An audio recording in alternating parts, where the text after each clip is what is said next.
जब से मैंने ये चैनल स्टार्ट किया है तब से पीपल हैव ऑलवेज रिक्वेस्टेड मी, भाई एनिमे के ऊपर कोई वीडियो बना, क्या तू एनिमे देखता है, etcetera etcetera. First of all I think India में ऐसा कोई होगा ही नहीं जिसने एनिमे कभी ना देखा हो। I mean it used to be popular and it is popular till date.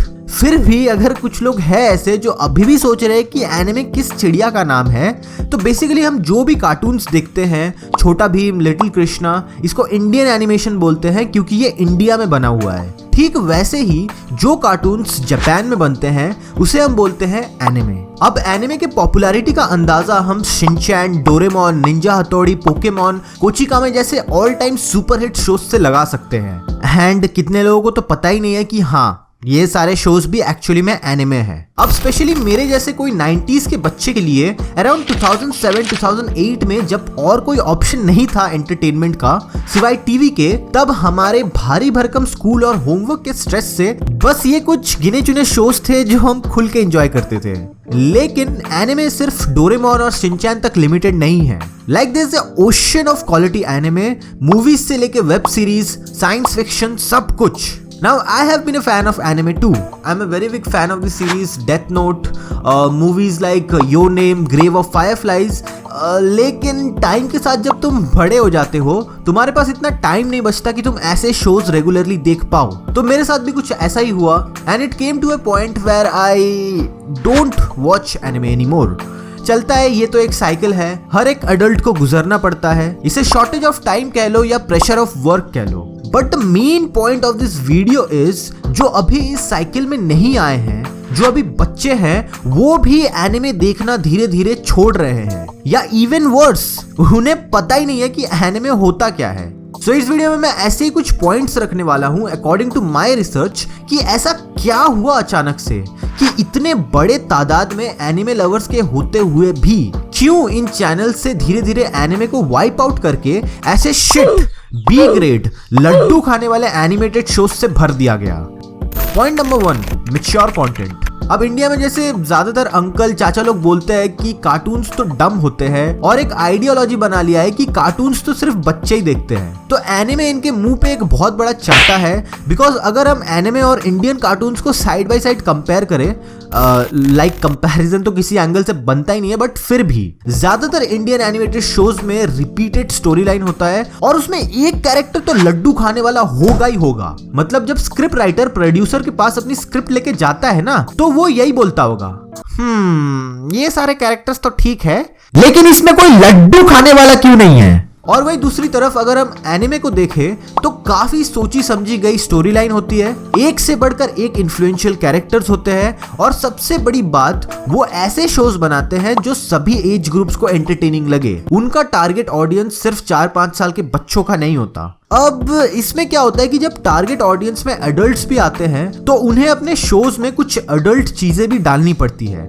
Like relationships, sex and violence. अब हमारे यहाँ का जो सेंसर बोर्ड है वो ऐसी चीजों को एयर नहीं होने देता। मतलब ये कुछ हद तक सही भी है कि बच्चों को ऐसा एक्सट्रीम कंटेंट नहीं दिखाना चाहिए एज से पहले, बट यार जब शिनचैन जैसे शोज को बैन किया जाता है और इसमें ना जाने कितने सीन्स को सेंसर किया जाता है, then it is not justified. और फिलहाल अभी जो इनके टीवी में शोज चलते हैं वो तो काफी पीसफुल, नॉन वायलेंट है ना। अब ये क्यों होता है ये हम जानेंगे अपने नेक्स्ट पॉइंट में, अ प्रोपेगेंडा अगेंस्ट किड्स। अब ये तो सब कोई जान चुके हैं, मुझे बताने की जरूरत नहीं है कि हमें अपनी ही मेन स्ट्रीम मीडिया किस तरह से चूतिया बनाती है, और इनका गोल यही है कि किस तरह से हमें और हमारे आने वाले जनरेशन्स को ज्यादा से ज्यादा डम रख सके, IQ लो रख सके। क्योंकि भाई अगर हम स्मार्ट बन गए तो कल को इनके नागिन वाले शोज नहीं चलेंगे ना। अब कोई बच्चा जिसको डोरेमोन देख के ग्रेविटी और सोलर सिस्टम जैसी चीजें समझ आ गई है, कल को वो बड़ा होकर सलमान खान की मूवीज कैसे देखेगा। इसलिए आजकल के बच्चों का IQ लेवल, अंडरस्टैंडिंग कैपेबिलिटी किस हद तक कम गया है, क्योंकि भाई वो शोज ही ऐसे देख रहे हैं। अब यहाँ पे कुछ लोग बोलते हैं कि इंटरनेट पे तो सब अवेलेबल है ना, टीवी पे एयर होने की क्या जरूरत है।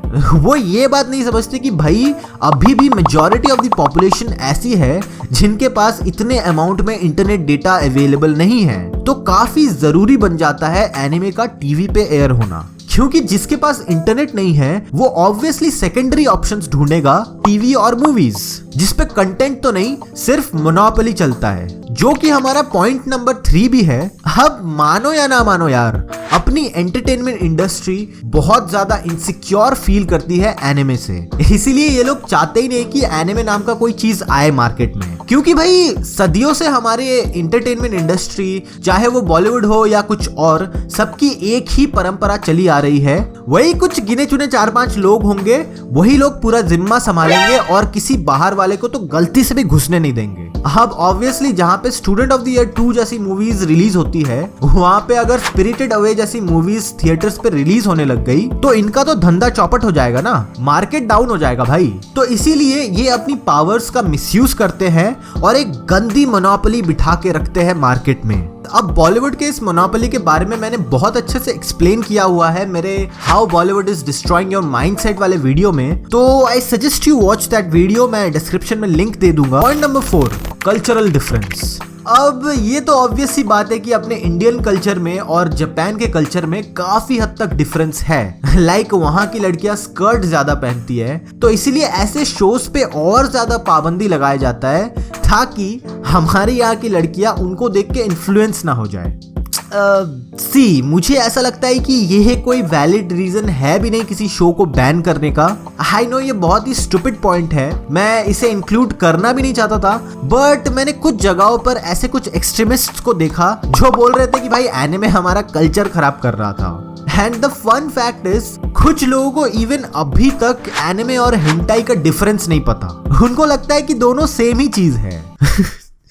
कंक्लूजन, मुझे पता है अभी कम से कम 2 से 3 लोग तो जरूर कमेंट करेंगे, भाई तू इंडियन होके इतना जापान क्यों कर रहा है, तेरे को अगर इतना ही है तो तू निकल लौड़े, पहली फुर्सत में निकल। अरे यार ऐसा कुछ नहीं है, ठीक है। I love my country and इसलिए मैं इंडिया के एंटरटेनमेंट इंडस्ट्री का फ्यूचर बेहतर होते हुए देखना चाहता हूँ। मैं चाहता हूँ जो हमारी नई जनरेशन आए उनके लिए कुछ ढंग का देखने का हो, instead of Motu Patlu and छोटा भीम। लेकिन अभी के टाइम का रियलिटी यही है कि हम कितनी भी गालियां दे दे, हजारों पेटिशन साइन कर ले, हम इन हायर अथॉरिटीज के सामने कुछ कर नहीं सकते। बस ये होप कर सकते हैं कि फ्यूचर में एनिमे जैसा कंटेंट कोई ना कोई इंडियन प्रोड्यूसर भी लेके आएगा एंड अपना इंडियन एनिमेशन एक दिन एनिमे के लेवल का पहुंचेगा।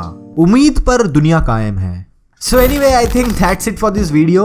नीचे एक बार कमेंट कर देना तुम्हारा क्या सोचना है इन सब मामलों में। I would really appreciate if you like this video. Consider subscribing to my channel for more such videos. मैं मिलता हूँ तुम लोगों से नेक्स्ट वीडियो में, तब तक के लिए बाय बाय।